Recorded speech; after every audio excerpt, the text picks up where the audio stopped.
ஓம் முருகா போற்றி, கந்தா போற்றி, கடம்பா போற்றி, கதிர்வேளா போற்றி, அறுபடை வீடு கொண்ட முருகப்பெருமானை போற்றி போற்றி. என் செல்லமே, என் செல்ல குழந்தைகளே, இந்த முருகப்பெருமான் நீண்ட நேரமாக உன்னிடம் ஒன்றை கூறவே காத்து கொண்டிருக்கிறேன்.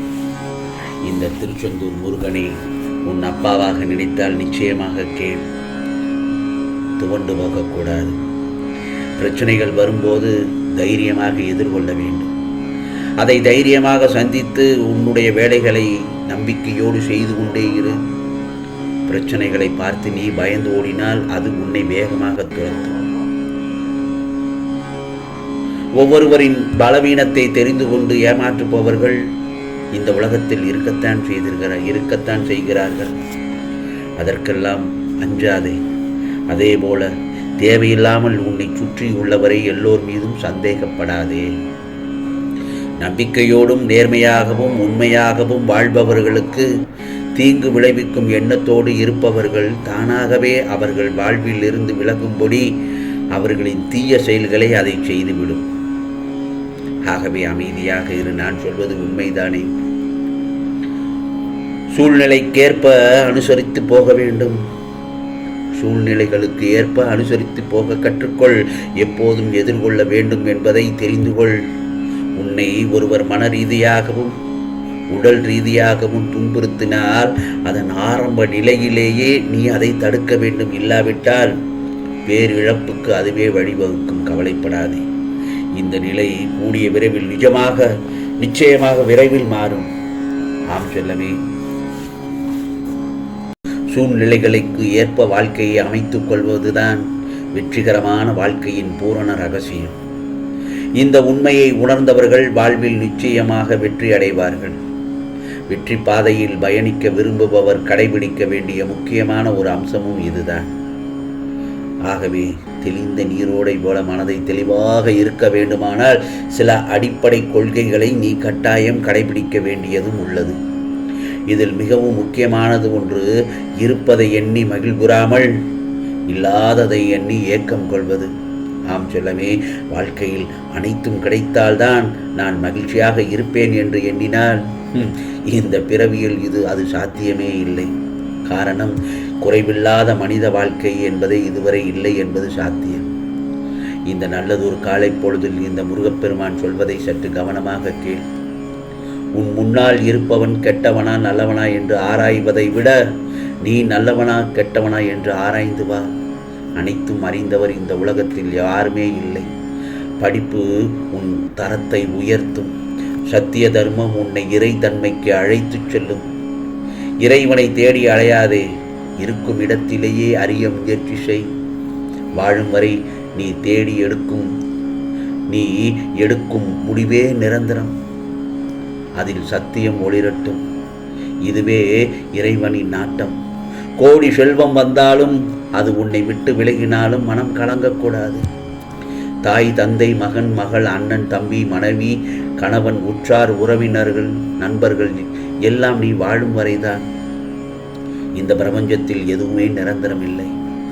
இயற்கை உனக்கு கொடுத்ததை ஒரு நாள் பறித்து கொள்ளும். இயற்கை உனக்கு கொடுத்ததை ஒரு நாள் அதுவே பறித்து கொள்ளும். இயற்கை தாய்க்கு மரியாதை செலுத்து. உன் கடமை உணர்வை என்று மனப்பூர்வமாக உண்மையுடன் அறிந்து செயல்படுத்தி வா. எது உன்னை நோக்கி வந்ததோ அதை மனதார ஏற்று அதை வைத்து வாழ்ந்துவிட கற்றுக்கொள். அது உன் கர்மாபடியே நடக்கும். இதை முதலில் நம்ப வேண்டும் என் செல்லமே. நீ நல்லவன் என்பதை உன் மனம் ஊர்ஜிதம் செய்யும் வரை போராடு. சத்தியம் கொண்டு வென்று விடு. உன் முருகப்பெருமான் நான் இருக்கிறேன். நம்பிக்கையோடு நிச்சயமாக நீ உயர்ந்த நிலைக்கு செல்லப் போகிறாய். ஆம் செல்லமே, இதைத்தான் நீண்ட நேரமாக உன்னிடம் ஒன்றை கூறவே காத்து கொண்டிருக்கிறேன் என்று சொன்னேன். கவலைப்படாது. நிச்சயமாக உன் மனதில் இருக்கும் கேள்விக்கு இந்த நல்லதொரு காலை பொழுதில் உனக்கு இன்று விடை அளிக்கிறேன். சுயநலம் இவ்வுலகில் அகண்டு இருக்கின்றது.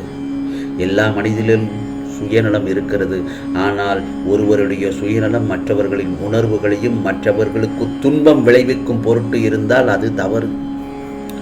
உன் முன் ஒருவர் கஷ்டப்படுகிறார் என்று தெரிந்தால் அவர்களுக்கு உதவி செய்.